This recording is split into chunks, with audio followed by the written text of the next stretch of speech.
Kw'isoko. Kw'isoko ni ikiganiro mushikirizwa mukagitegurirwa n'urunani rw'amaradiyo Radio Inzamba agateka kawe, Radio RPA ijwi ry'abanyagihugu na Radio Television Renaissance. Ibiro vy'umukuru w'igihugu bivuga ko hamaze kurekugwa abanyororo barenga 3,000, amashirahamwe yigenga yoyo akavuga abadashika 2,800. Ni mu bijanye no gushira mu ngiro ca kigongo c'umukuru w'igihugu cyo mu kwezi kwa gatatu. Ariko iyindi ngorane yibonekeza nuko bamwe muri abo barekugwa babandanya kunyuruzwa gushika ubu, hakaba hamaze kumenyekana n'umwe yishwe. Amashirahamwe yigenga mwamwe abivuga ko iki ico nico kibazo ikiganiro kw'isoko cyo kuri uwa gatatu mukakaro mu 2021 cishura. Muri kumwe na Emile Nibasumba. Kaze muri iki kiganiro cy'urunani rw'ibimenyesha makuru RPA, Inzamba na Renaissance.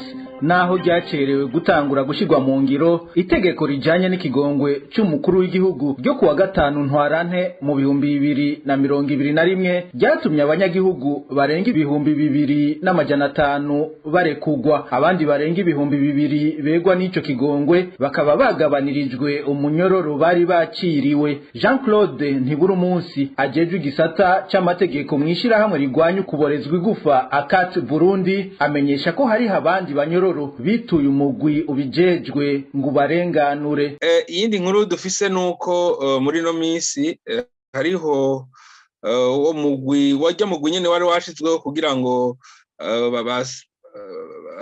bashize mu ngiro iriteko ry'umukuru w'igihugu rigirira ikigongwe canke rikagabanya iminyororo y'abasanzwe bakurikiranwa n'ubutungane.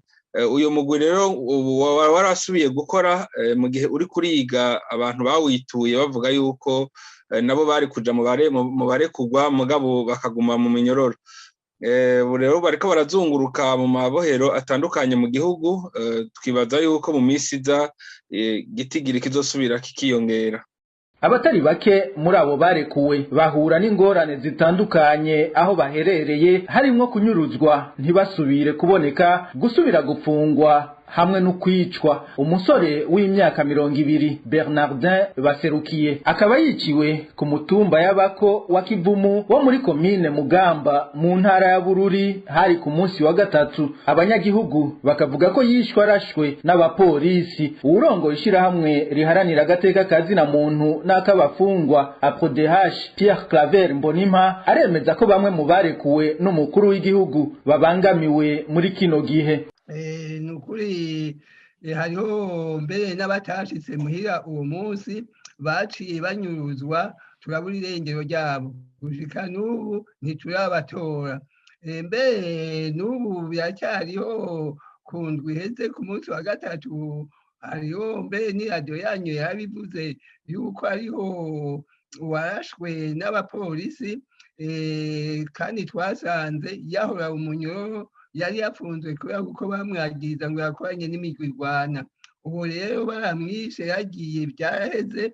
Hariho n'abandi bashika 10 twari twabuze irengero, ariko abashika 6 twabatoye twasanze bapfungiwe mu bundi busho. Abandi nabo 3 twabuze irengero ryabo gushika n'ubu ntitwapfa dutoye iyo bari.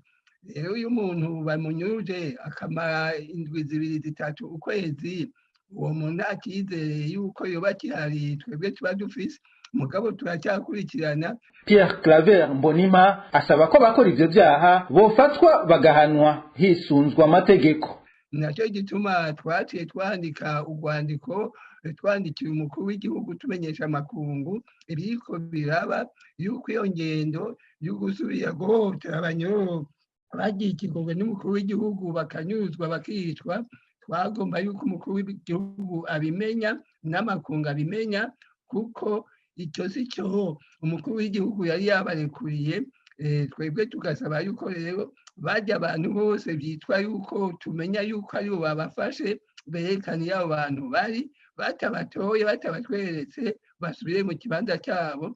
Mbere jewe naho mpanya hagati y'akazi na muntu n'ukuri igihano cyo gupfa n'ikibi, ariko rimwe agashavu kotwara nk'umuntu yishe umuntu nk'uyo nawe nyene yakwiye kumusubirira akaronka ico gihano. Mugabo amategeko aremereye nk'amabuye, ayo mategeko akwiye igihano cyo gufata kihari, nta kundi bomutira igihano gikwiranye n'igitabo cy'amategeko mpanavyaha.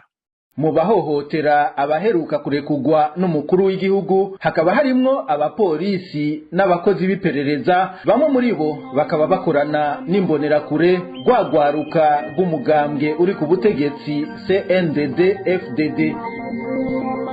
Aha akaba ari naho tugarukirije ikiganiro ku isoko cyo kuwa 3 Mukakaro mu 2021. Mwese mwaduteze abiri turabakengurukiye, twongera tubike banura. Mwari kumwe na Emile Nibasumba, naho kuwa 6 uza Imana ibishatse.